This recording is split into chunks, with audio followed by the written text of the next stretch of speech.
والعافية، وعلانية أن الله ينور قلوبنا وقوالبنا مع التقى والهدى والعفاف والغنى والموت على دين الإسلام والإيمان بلا محنة ولا امتحان، بحق سيدي ولد عدنان ولكل نية صالحة، وعلى ما نوى سلفنا الصالح، وعلى ما نوى به شيخنا الحبيب مر بن محمد بن سليم بن حفظ، وإلى حضرة النبي وآل النبي بسر الفاتحة. أعوذ بالله من الشيطان الرجيم. بسم الله الرحمن الرحيم.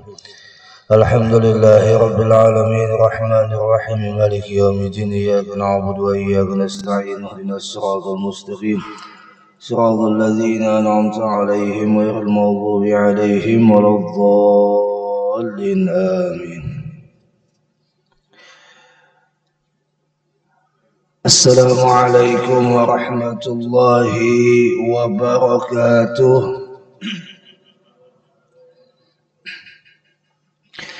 الحمد لله الذي هدانا لهذا وما كنا لنهتدي لولا أن هدانا الله. أشهد أن لا إله إلا الله وحده لا شريك له، وأشهد أن سيدنا ونبينا محمدا عبده ورسوله الذي لا نبي بعده. اللهم صل وسلم وبارك على سيدنا محمد مفتاح باب رحمة الله عدد ما في علم الله، صلاة وسلاما دائمين بدوام ملك الله، وعلى آله وصحبه ومن والاه ومن تبعهم بإحسان إلى يوم القيامة. أما بعد، سبحانك لا علم لنا إلا ما علمتنا إنك أنت العليم الحكيم. لا حول ولا قوة إلا بالله العلي العظيم. نوينا العلم والتعليم وتذكر والتذكير والنفع والانتفاع والإفادة والاستفادة والحث على التمسك بكتاب الله وسنة رسول الله صلى الله عليه وسلم، والدعاء إلى الهدى والدلالة على الخير ابتغاء وجه الله مرضاته وقربه وثوابه. وقال المصنف رحمه الله تعالى: ونفعنا بعلومه في الدارين آمين.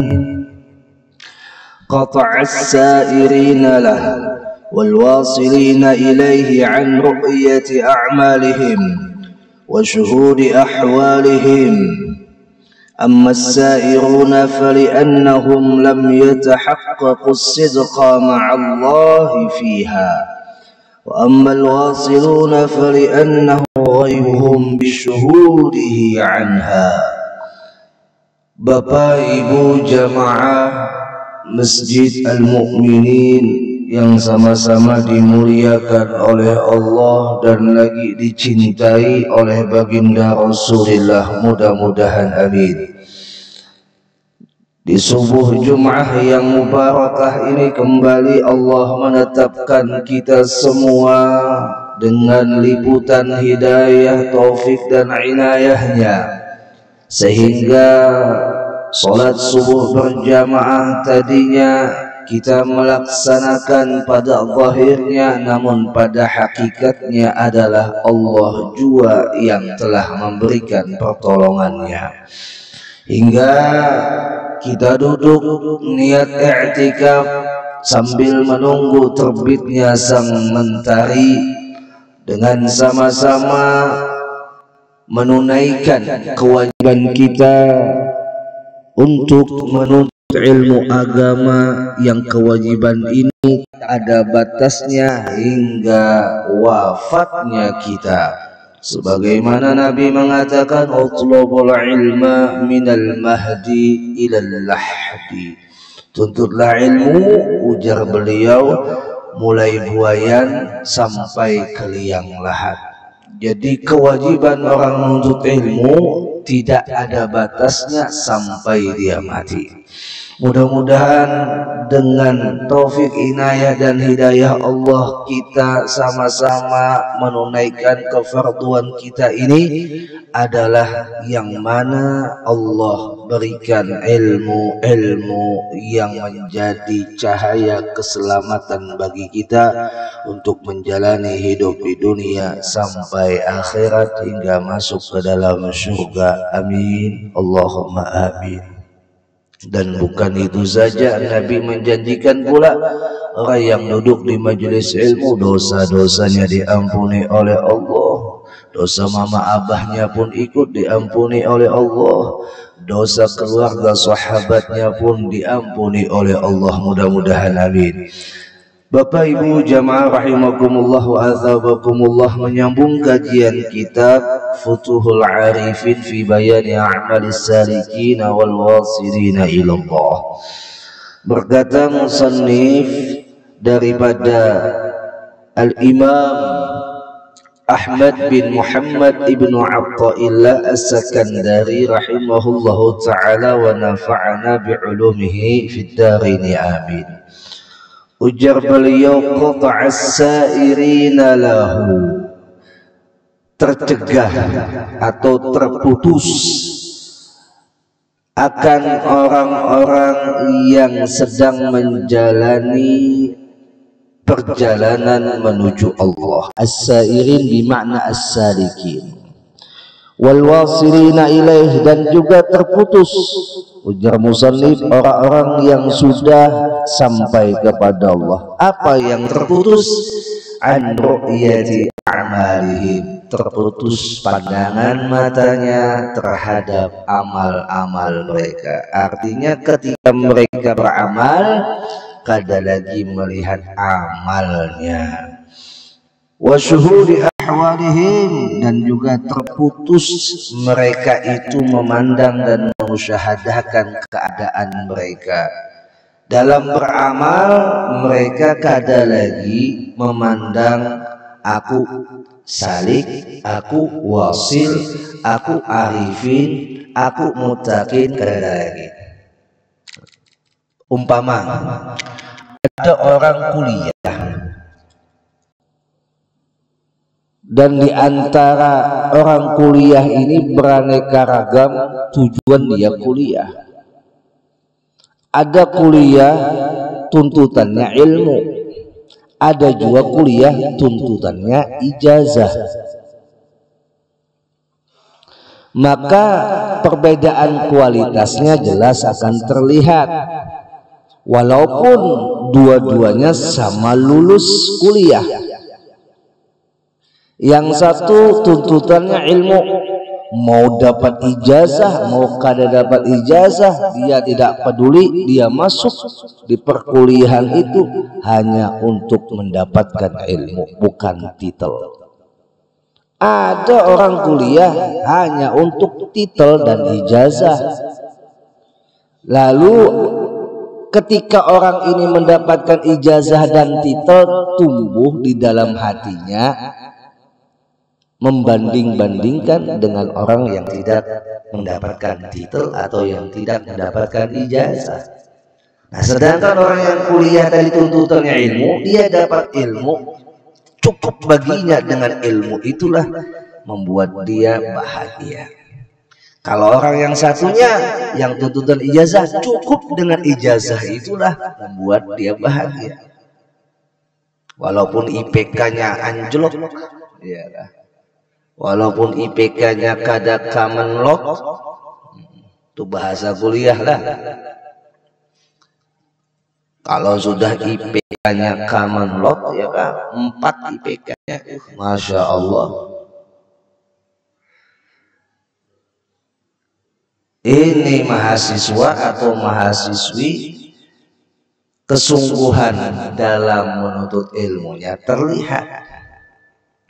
Tapi ada orang yang hanya nuntut ijazah, berapakah IPK-nya, yang penting dapat ijazah, habis itu kawa begawi.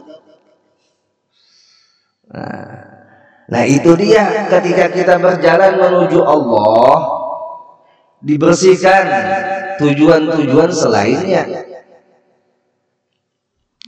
Seperti orang yang masuk ke bangku kuliah, dibersihkan tujuan hatinya untuk mendapatkan ijazah. Kenapa? Dia akan terganggu keseriusannya dalam menuntut ilmu kalau hanya tuntutannya ijazah. Andai saja di bangku kuliah itu tidak ada ijazah, masihkah orang itu mau menuntut ilmu? Sama halnya, andai saja surga dan neraka itu tidak ada, masihkah kita ini mau menyembahnya? Allah.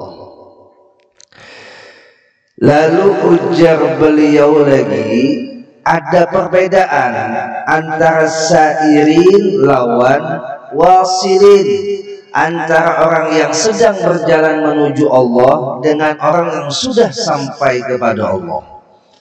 Sudut pandang pada amalnya sudah kadada lagi, inya merasanya beramal, iya sama. Wa ahwalihim, dan sudut pandang kepada keadaannya pun dia tidak lagi memandang kepada keadaannya. Lalu perbedaannya di mana? Perbedaannya, ujar beliau, ammas-sa'iruna fali'annahum lam yatahaqqaqu as-sidqa ma'allahi fiha. Orang yang sedang berjalan menuju Allah itu lam yatahaqqaqu as-sidqa, belum lagi yakin dengan seyakin-yakinnya atas amalnya itu diterima atau tidak. Kayak kita juga lagi menuju sebuah tempat, belum ada keyakinan kita ini sampai atau kada selamat, masih di jalan, ya kan? Masih di jalan, masih sedang menuju Allah.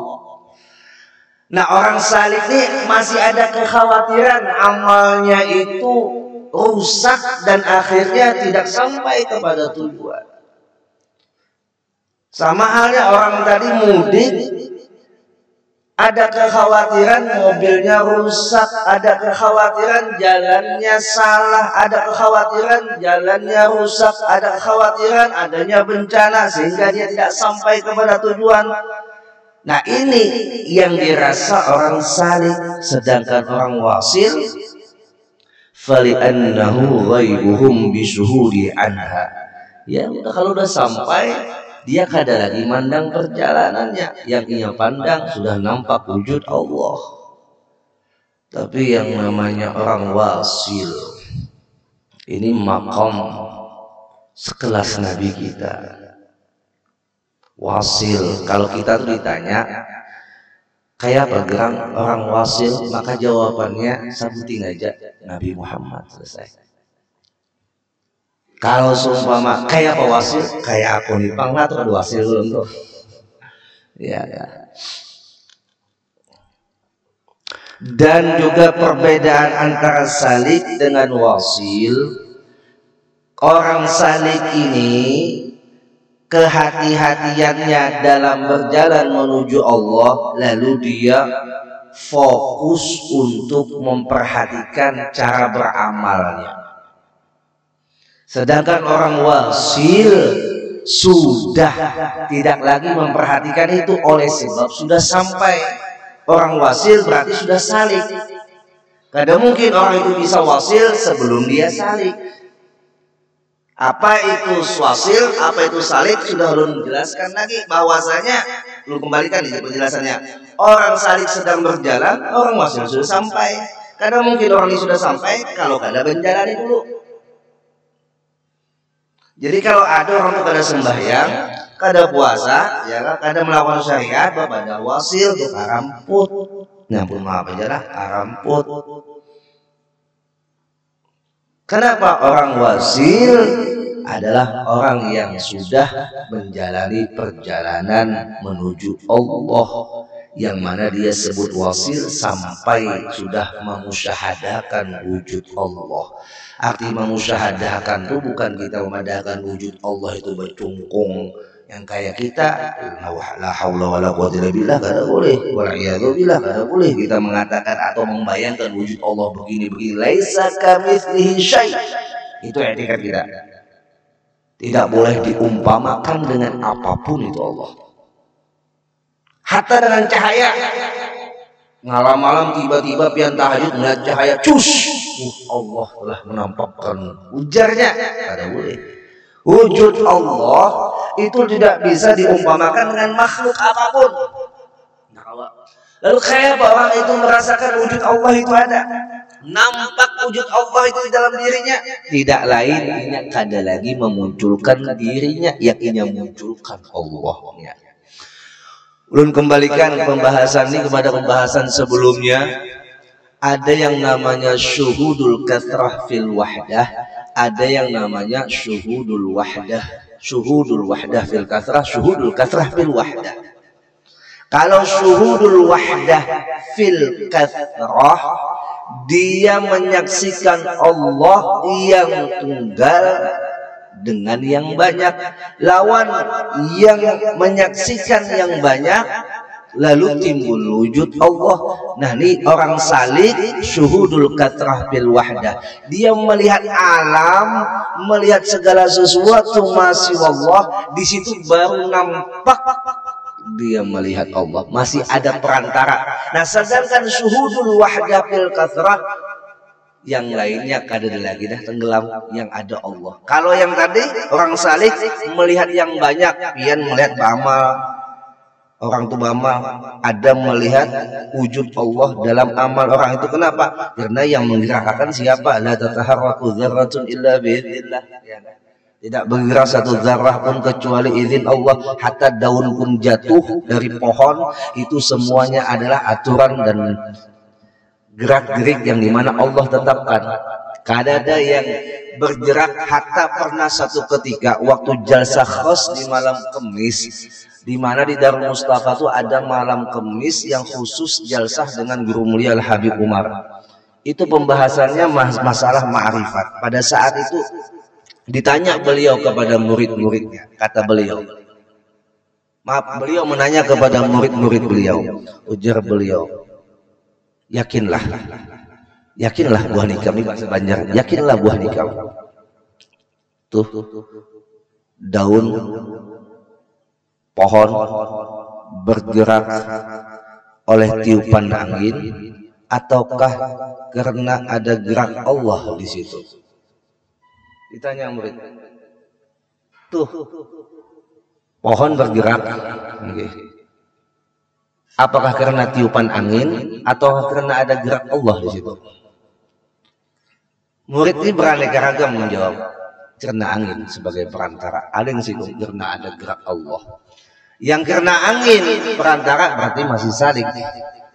Yang sudah timbul gerak Allah berarti sudah wasil. Arti wasil itu bukan dalam artian dia sudah sempurna, artinya sudah sampai pemahamannya. Maaflah, sudah sampai pemahamannya ketika dia melihat apapun yang dilihatnya. Ma ra'aitu syai'an illa ra'aitu Allah qablahu wa ba'dahu. Perkataan siapa ini? Sayyidina Abu Bakar As-Siddiq.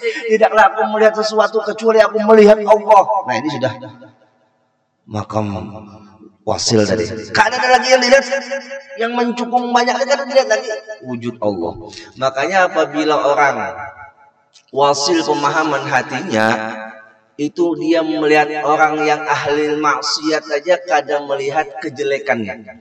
Kenapa? Karena tidak ada yang jelek dari Allah. Kalau orang itu masih mengatakan dan bahkan bertanya, dan pertanyaan ini kalau salah-salah bisa membuat orang ini murtad. Apa pertanyaannya? Allah kan menyiapkan surga dan Allah menginginkan hambanya masuk ke surga. Kenapa jadi Allah ciptakan orang yang kafir? Ini pertanyaan kan? Kalau salah-salah bisa membuat orang murtad. Lalu jawabannya, secara ilmu hati dulu. Secara ilmu hati, maka orang yang sudah paham hatinya, yang tidak lagi memandang sesuatu itu sesuatu, tapi memandang Allah yang menjadikan sesuatu, maka yang timbul ketika melihat orang maksiat, tajalli Allah dengan jalalnya. Melihat orang taat, tajalli Allah dengan jamalnya. Apa itu tajalli Allah dengan jalal? Apa itu tajalli Allah dengan jamal? tajalli Allah dengan jalal, Allah menampakkan jalal kemahaagungannya. Allah tampakkan pula jamal kemahaelokannya. Ini tajallinya Allah dengan jamalnya ketika melihat orang baik, lalu kita disuruh untuk mencontohnya. Ketika kita melihat orang yang kada baik tadi, maka tajalli Allah pada jalannya, kita disuruh hati-hati, waspada dengan keagungan Allah yang Allah jadikan di situ. Contoh lagi, umpama kayak COVID nih. Nah, kayak COVID. Kalau orang itu berpikirannya positif, yang jelek pun jadi bagus. Bujuran. Kalau orang itu sudah berpikiran jelek, yang bagus pun jadi jelek. Percaya kan? Bahwasanya kalau orang itu punya pikiran yang baik, maka yang jelek pun jadi baik. Contoh, kotoran pian itu baik atau kada? Baik kada? Baik bagi orang yang berpikiran baik. Kenapa? Orang yang berpikiran baik, kotoran itu bisa diolah pupuk. Betul atau tidak? Ada nggak yang kada baik? Nggak ada. Ada aja manfaatnya. Tadinya yang namanya kotoran pian itu najis, rigat, ya kan? Tapi karena mindsetnya, pikirannya selalu positif, yang kada baik pun dibikinnya positif. Contoh lagi, lalat itu biasanya dia berkumpul ataupun berada di tempat yang kada baik. Lalat itu kan memang kayak itu nalurinya, katuju berkumpul, berandap, berada di tempat yang kada baik, sampah, ya kan, makanan busuk. Di situ ada saja lalat. Lalu bagi orang yang berpikiran baik, ketika memandang lalat, dia tersenyum. Apa tersenyumnya? Allah memberitahukan kepadaku dengan makhluknya yang lalat ini, bahwasanya tempat ini kada baik. Positif. Yang kedua positifnya, tidak mungkin Allah menjadikan lalat kalau tidak ada manfaat.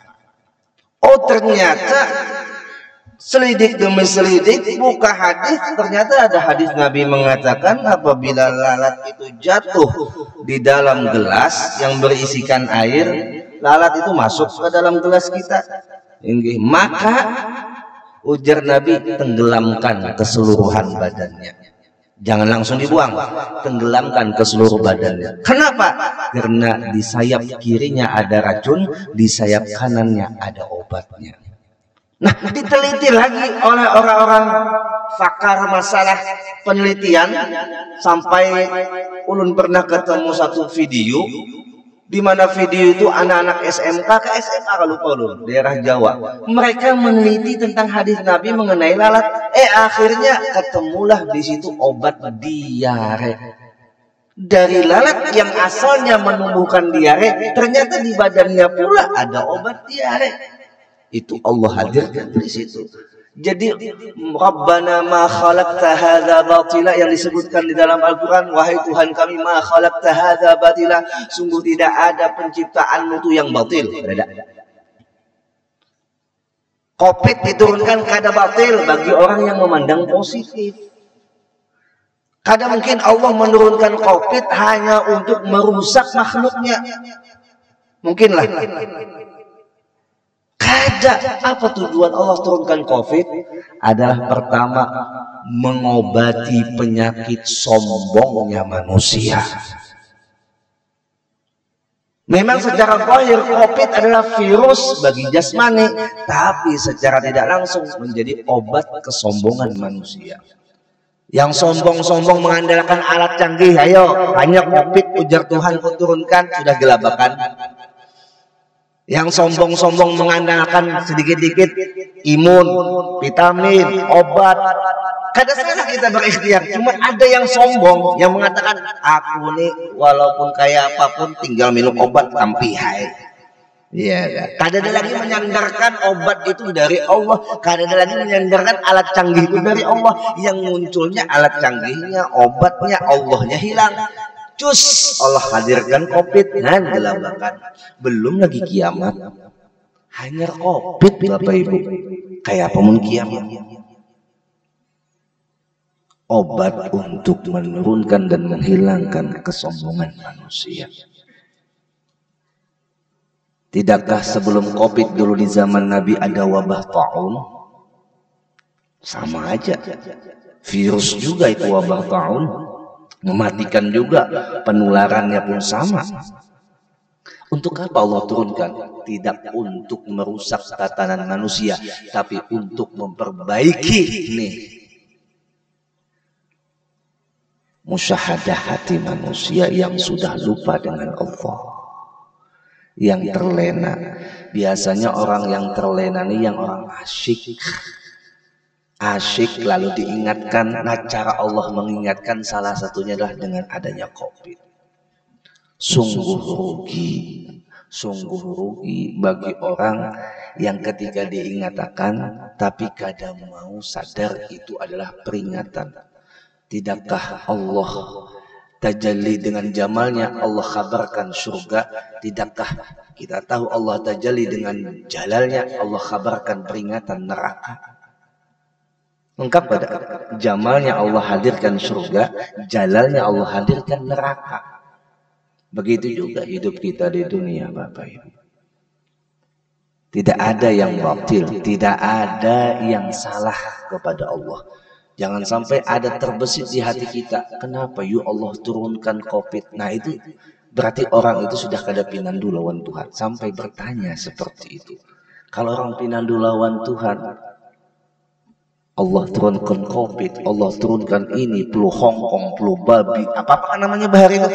Ya, tidak lain. Allah ingin memperbaiki keadaan kita.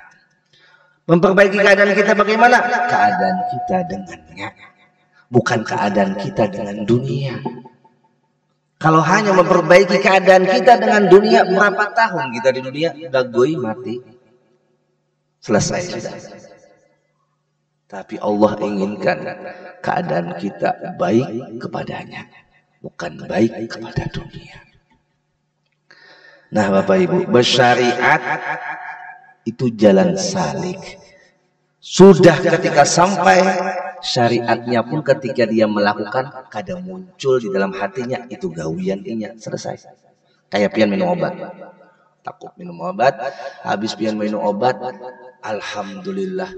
Jika kada Allah menolongi memilih obatnya yang kayak apa, mengambil obatnya, habis itu mengambil banyu, habis itu membuat kemuntung, habis itu membuat banyu.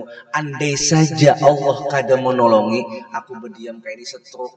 Orang jua yang masukkan obat. Andai kata Allah pulang kada menolongi, ini urat-urat atau darah itu mengalir, stop darah itu, kada jua jalan obat. Akhirnya syariat dijalankan, Allahnya dihadirkan. Di banyak kita syariat dijalankan, Allah yang menolongi kita bersyariat hilang. Allah, krisis tauhid Bapak Ibu. Akhirnya orang berpacu hanya kepada casing, lupa kepada isi. Ya Bu ya, Bu, pian molah wadai boy, hendak nyaman, lalu pian cari ilmunya. Setelah jadi itu wadai, tiba-tiba Allah cabut rasa nyaman di lidah pian, nyamanlah lagi wadai ya. Satu mata aja Allah cabut, hilang rasa. Seperti orang kena COVID hilang rasa ajalah. Iyalah. Ujar apabila kena COVID hilang rasa. Nah pas hilang rasa tuh wadai apa aja nyamannya kawalah pian. Yang merasa diri tadi merasani nyaman kadanya dari diri seorang kada kawal. Hilang rasa cabut Tuhan. Dah kok bapak yang nangis tuh. Kenapa nangis abang? Aku ada merasakan uyah 2 sendok lo uyah karena merasa. Allah satu mata aja Allah mencabut rasa. Allah. Nah di sini Bapak Ibu rahimakumullah wa azabakumullah. Perbaiki keadaan syariat kita dengan ilmu syariat dan perbaiki keadaan hati kita dengan ilmu hati. jalankan seiring dan seirama. Jangan sampai syariat kita menonjol, hati kita tidak tertata rapi sehingga kesombongan masih ada di dalam hati. Lalu akhirnya beribadah hendak dinilai supaya aku lebih bagus ibadahnya daripada orang lain. Kenapa? Karena hatinya belum tertata rapi.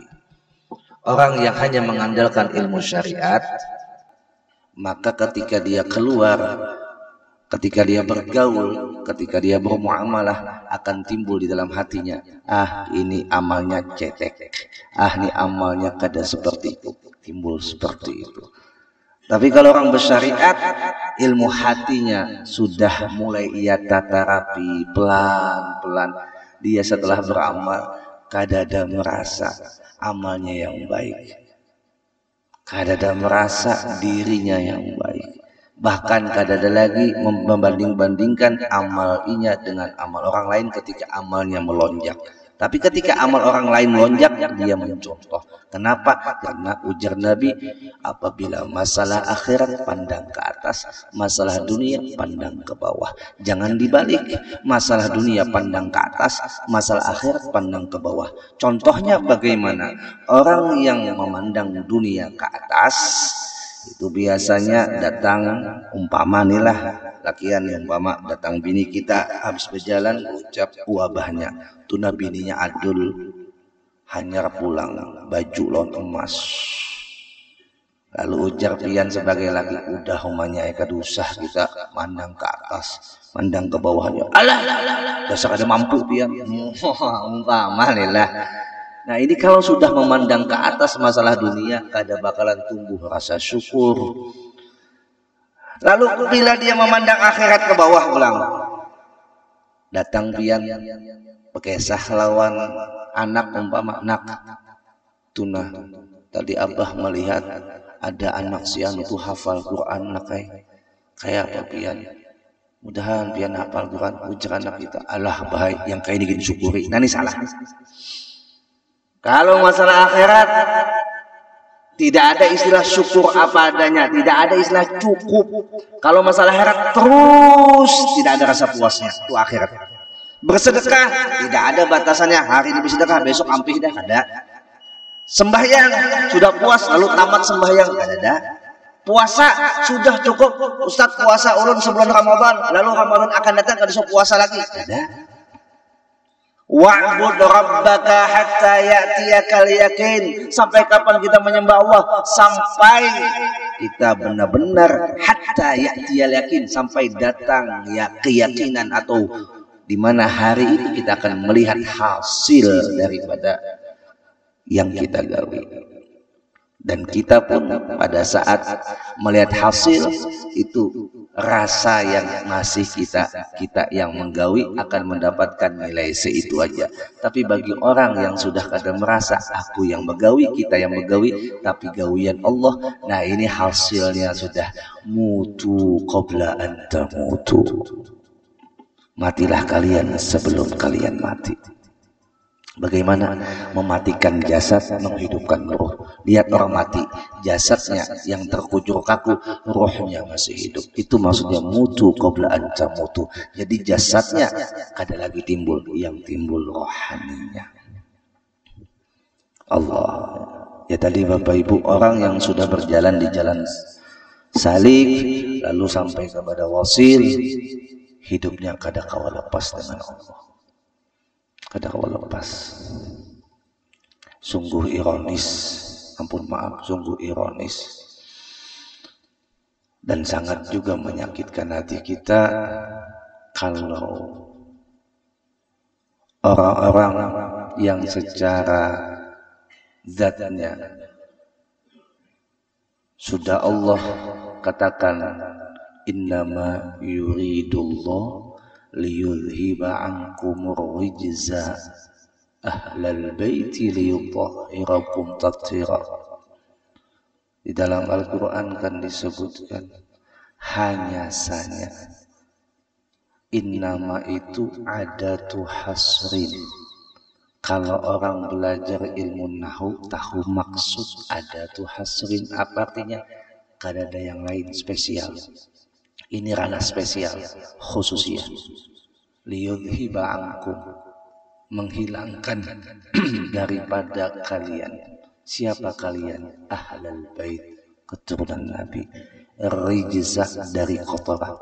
Liyutahhirakum tathhira. Allah yang mensucikan kalian dalam keadaan suci. Kenapa? Karena bernisbah kepada makhlukku yang aku sucikan. Apapun kesalahan, apapun hukuman, kalau memang sosok seperti beliau zuriat Nabi punya kesalahan, karena memang diri beliau bukan malaikat, diri beliau adalah manusia. Tapi di dalam dagingnya, di dalam jasadnya ada darah Nabi kita Muhammad.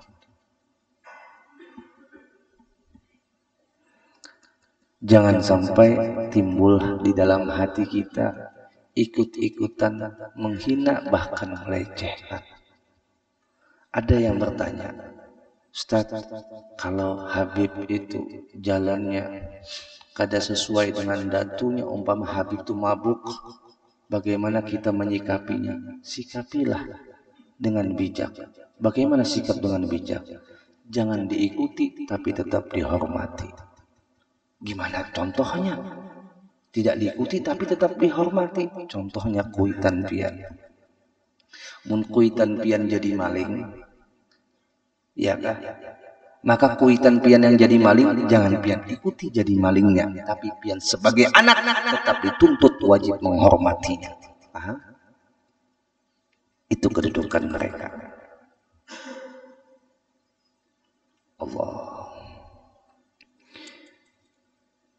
Sampai-sampai di dalam Al-Quran pula. Al-Quran bukannya hadis sahih, hadis maudhu, hadis dhaif, hadis apa, ini Quran. Quran yang mengatakan, qul la as'alukum alaihi ajran illal mawaddata fil qurba. Allah nih mengatakan kepada Nabi Muhammad, katakan wahai kekasihku Muhammad kepada umatmu, katakan dengan perkataan apa? Ujar Nabi, la as'alukum, aku Nabi Muhammad, aku Muhammad, jar Nabi ini, la as'alukum, tidak meminta upah apapun kepada kalian wahai umatku atas dakwahku, aku kada minta apa-apa dari kalian, illal mawaddata fil qurba. Permintaan Nabi kita apa? Sayangi kerabat dan keluargaku. Itu dalam Al-Quran. Ampun maaf, orang itu tidak bakal bisa mencapai makam wali kalau masih di dalam hatinya ada benci dengan para zuriat Nabi. Titik. Kada bakal orang itu sampai makamnya wali, apalagi selamat perjalanan hidupnya, kalau di dalam hatinya masih ada kebencian dengan zuriat Nabi.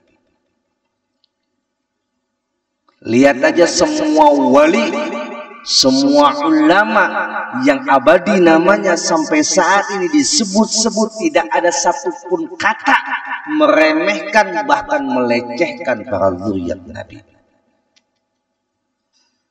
Jadi andai saja ada guru yang mengajak pian untuk menghina zuriat Nabi, lebih baik pian berjauhan. Sambat aja lawan guru itu ulun, kada sampai makamnya seperti pian, selesai. Kita ini sudah kada tapi banyak amal, mahina pulang lawan zuriat Nabi. Ayo syafaat Nabi bisalah kita dapatkan. Allah. Apapun kesalahan beliau, andai saja itu memang beliau salah, maka kita wajib menghormati. Tapi sebaliknya, andai saja beliau benar, maka musibah. Hum amanul ardi fadzakiri ahlu baitil mustafa tuhri. Hum amanul ardi fadzakiri syubbihu bil anjumi zuhri misla ma qad jaa fi sunani. Wahai para keturunan Nabi, hum amanul ardi faddakir, mereka itu adalah lambang keamanan di muka bumi. Syubbihu bil anjumi zuhri, laksana bintang yang berkilap di malam hari. Imam Syafi'i, kenal Imam Syafi'i? Belum kenalan Ustaz, tapi tahu beliau karena kita ngikut madhab beliau. Dan kita kebanyakan orang Indonesia ngikut madhab beliau. Imam Syafi'i mengatakan dalam sebuah syairnya, ya ala baiti Rasulillah hubbukum fardun minallahi fil Qur'ani anzalahu.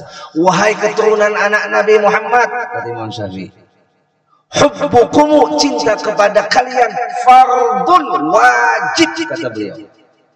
Itu Imam Syafi'i yang bilang, fardun, wajib, sebagaimana Allah telah tetapkan di dalam Al-Qur'annya yang telah diturunkan kepada kami.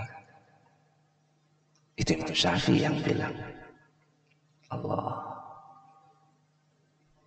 Jadi jangan sampailah ulun sampaikan di sini supaya kita bujur-bujur yang mengaku umat Nabi Muhammad harus memuliakan anak keturunan Nabi Muhammad. Kecuali dia punya nabi selain Nabi Muhammad sehingga berani menghina dan mencaci anak keturunan Nabi Muhammad. Jangan sampai tahiyat kita asyhadu an la ilaha illallah wa asyhadu anna Muhammadar Rasulullah, kita katakan Nabi Muhammad adalah nabi kita, rasul kita, tapi anak keturunan kita hina, Nabi kita Muhammad tidak akan melihat dan menoleh kepada orang yang mencaci maki kepada zuriat beliau. Di mana buktinya? Waktu beliau dihadapkan dengan Wahsy, ingat ada Wahsy yang memakan jantung paman beliau, Sayyidina Ja'far, Sayyidina Hamzah, ampun maaf, Sayyidina Hamzah di perang Uhud. Ketemu dengan Wahsy, apa yang dikatakan oleh Nabi Muhammad? Jikalau saja aku boleh marah dengan dendam untuk membalas, maka aku balas. Tapi beliau menyerahkan kepada Allah ketika ingat itu Wahsy. Apakah Nabi kita tidak pernah marah? Nabi kita pernah marah, Bapak Ibu. Jangan biar kira Nabi kita pernah marah. Nabi pernah marah, cuman marahnya di tempat yang memang tempat marah. Masa anak pian, maaf nih lah, anak pian masalah inggih melakukan hal-hal yang dilarang oleh agama, umpama kayak mabuk, nyabu, masa pian kada marah? Kira-kira pas lah. Anak pian tuh lagi nyabu, kada naik santai aja, oh CS kita. Nah ini namanya kuitan bunga. Iya kan? Wajib kita marah. Marah itu ada tempatnya. Kenapa? Ya tadi, karena marah bagian pelengkap di dalam diri manusia. Ketika dia menempatkan pada tempatnya, maka marahnya menjadi pahala. Ketika marahnya ditempatkan salah pada tempatnya, maka marahnya jadi dosa. Begitu juga ketika pian senyum bahagia, kalau bahagianya hanya karena dunia, tidak untuk akhirat, maka bahagia pian hanya tertinggal di dunia, kada pian bawa ke akhirat. Bahagia dan sedih dan bahagia letakkan pada tempatnya, maka kesedihan dan bahagia itu akan menjadi makna. Minta maaf, minta halal, minta ridha. Kalau kita bahas tentang Ahlul Bait ini panjang, banyak riwayat, banyak hadis yang menunjukkan kemuliaan mereka yang tidak bisa ditandingi. Menyamai aja kita kada kawa. Lalu andai kata ada rasa hasad menyamannya Pang Habib tuh, namun kayak itu kisahnya Habib tuh kayak itu, yang menentukan Habib bukan kita, Allah. Pian biar kuliah sampai S10 kada kau jadi Habib. Bujuran, biar pian kuliah sampai ke planet mana aja kada kau jadi Habib. Allah yang menunjuk mereka terlahir dari nasab mulia, bukan kita yang menghendaki. Allah.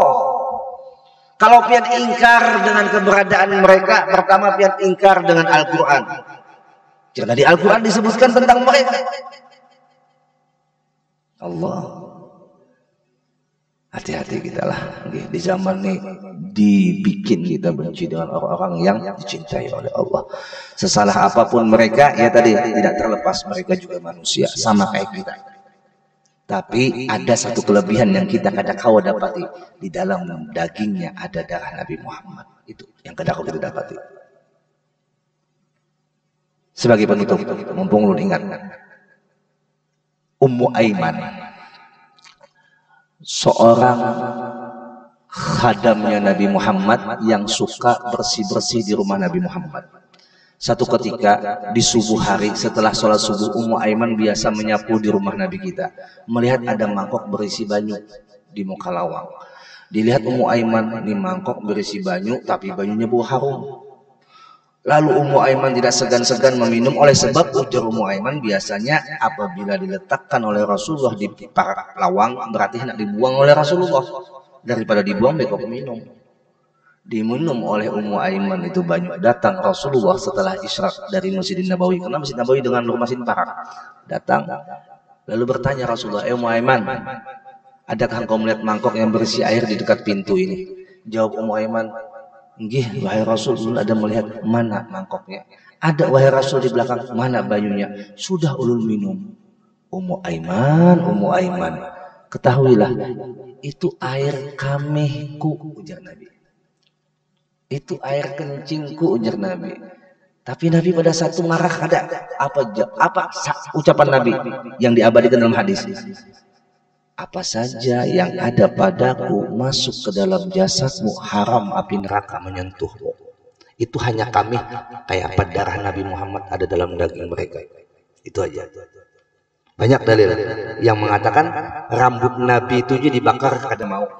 Hendak mengetahui keaslian rambut Nabi Muhammad yang di museum Turki, kan? Di museum mana? Tandanya mereka coba dibakar, api pun kada kau melalang. Itu rambut Nabi Muhammad, bagaimana darah Nabi Muhammad ada di dalam daging mereka. Hati-hati. Kalau kada kalau kada orang yang menyambati Habib itu kualat, anaknya nanti kualat. Kita bukan berhadapan kepada orang biasa, kita berhadapan kepada cucu anaknya Nabi Muhammad. Sallu ala Nabi Muhammad. Minta maaf, minta halal, minta ridha zahir dan batin. Al-Fatihah. A'udzubillahi minasyaitonir rajim. Bismillahirrahmanirrahim. Alhamdulillahirabbil alamin. Arrahmanirrahim. Maliki yaumiddin. Iyyaka na'budu wa iyyaka nasta'in. Ihdinas siratal mustaqim. Siratal ladzina an'amta 'alaihim ghairil maghdubi 'alaihim waladdallin. Amin. آمين رب العالمين. بسم الله الرحمن الرحيم. الحمد لله رب العالمين. اللهم صل وسلم على سيدنا محمد النبي وعلى آله وصحبه وبارك وسلم أجمعين. اللهم ربنا انفعنا بما علمتنا، رب علمنا الذي ينفعنا، رب فقهنا وفقه أهلنا وقربت لنا في ديننا مع أهل القدر والأنثى وذكر، رب وفقنا وفقكم لما ترضى قولا وفعلا كرما، وارزقي كل حلال دائما وآخر أتقي علما نحظى بالخير ونكفى كل شر.